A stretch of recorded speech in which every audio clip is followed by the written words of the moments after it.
જય શ્રી કૃષ્ણ. વાત કરીશું ગ્રહોમાં આજે રાહુ વિશે. હિરણ્યકશિપુની પુત્રી સિંહિકાના લગ્ન વિપ્રચિત નામના દાનવ પાસે થયા હતા અને એ તેમનો પુત્ર હતો સિંહિકાનો, જે રાહુ. સમુદ્ર મંથન વખતે જ્યારે અમૃત નીકળ્યું ત્યારે આ અમૃતપાનમાં રાહુ પોતે સૂર્ય અને ચંદ્રની વચ્ચે આવી બેસી ગયા અને મોહિની સ્વરૂપ ભગવાને તેમની આંખોથી તેને ઓળખી લીધો. પણ અમૃત પીધા પછી તે અમર થઈ ગયો.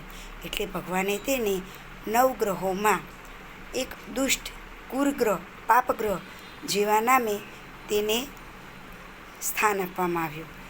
રાહુ એટલે મસ્તક અને તેનું ધડ છે તેને કેતુ નામ આપવામાં આવ્યું.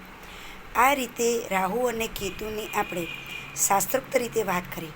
પણ ગ્રહોની દ્રષ્ટિએ જોવા જઈએ તો ખગોળ નભોમંડળમાં ખગોળની દ્રષ્ટિએ કહીએ તો તે એક બિંદુ સ્વરૂપ છે, છાયાગ્રહ કહેવામાં આવે છે. અને રાહુ એટલે ભ્રમ ઉત્પન્ન કરનાર. રાહુ એક રાશિમાં તે 18 મહિના રહે છે અને તેની મુખ્ય રાશિ કહીએ તો કન્યા એ સ્વગૃહી છે, મિથુન તે ઉચ્ચ રાશિ છે, વૃશ્ચિક રાશિમાં તે બળહીન બને છે. શનિ, બુધ અને શુક્ર તેના મિત્ર છે. સૂર્ય, ચંદ્ર અને મંગળ તેના શત્રુ છે. ગુરુ સમ છે. રાહુની વાત કરીએ તો રાહુ મસ્તક છે. મિત્રો, આ પહેલાં પણ મેં આપને કહ્યું હતું મારા અગાઉના વિડીયોમાં કે રાહુ મસ્તકમાં બિરાજેલો છે. એટલે જ મસ્તકથી હંમેશા પોઝિટિવ વિચારો હશે તો તમારો રાહુ શુભ વિચારવાનો અથવા રાહુ શુભ બનશે.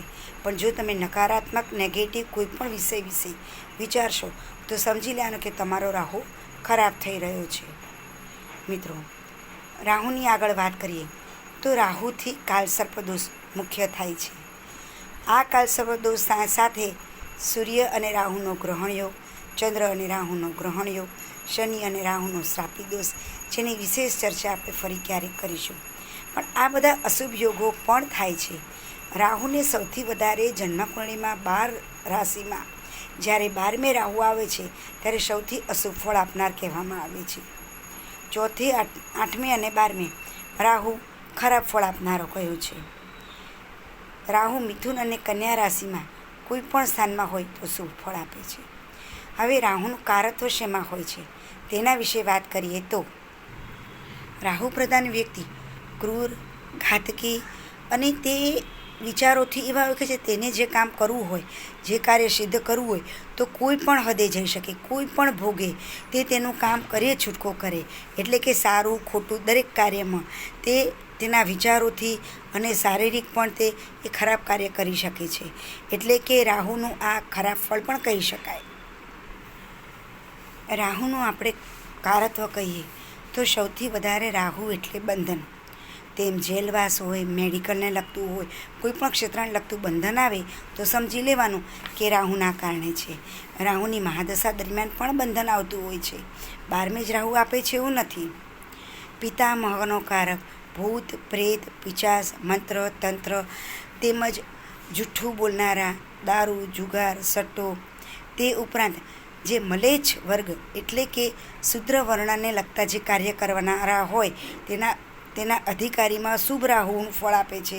અને તેને લગતા કોઈ કાર્ય મજૂર વર્ગમાં તે રાહુ બળહીન હોય ત્યારે એવા કાર્ય કરનાર વ્યક્તિ બને છે. અપકીર્તિ, કોર્ટ કચેરી તેમજ આંખનો મોતિયો, વિશ્વાસઘાત, અપમૃત્યુનો કારક પણ રાહુ કયો છે. શુભ રાહુ રાજકીય ક્ષેત્રે ખૂબ સફળતા આપે છે અને ઉચ્ચ પદ અપાવે છે. રાહુ શુભ ફળ આપનાર પણ છે.